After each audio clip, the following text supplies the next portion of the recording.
Здравейте на всички, аз съм The Best и това е моят клип как да си направим хартиена бомба. Това е много интересно, ръчно се изработва и е много лесно. Ето сега ще ви покажа как. Значи за целта ви е нужно само един бял лист. Така.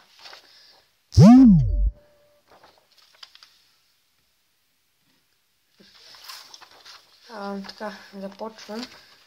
Значи сега прегъвате листа на две.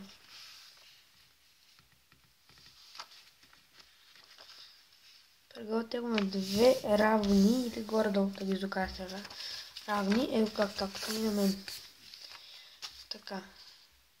Сега го изправяме пак, не знаем.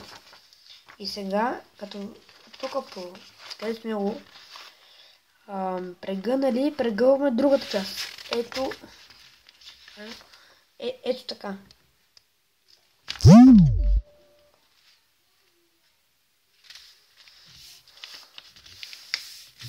Така, сега като сте го направили вече така, сега го прегъвате още един път. Да ви стигне до това тук.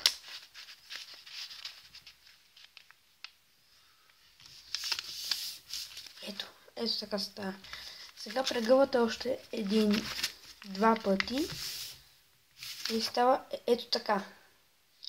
Сега го обръщате на така и го прегъвате на две равни части. Така, ето го. Да ви се получи ето това. Сега хващате ето тази тук част и я дърпате надолу.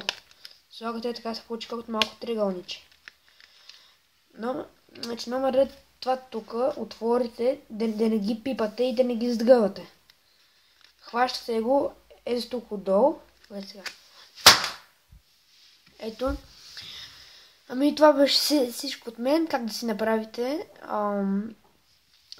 Само да ви обясня. И нали знаете, че когато е пукнало вече, трябва да си го прегърнете пак един път, за да пукнете. Защото то, като се пукне и се раздели пак. Сега ще покажа отново.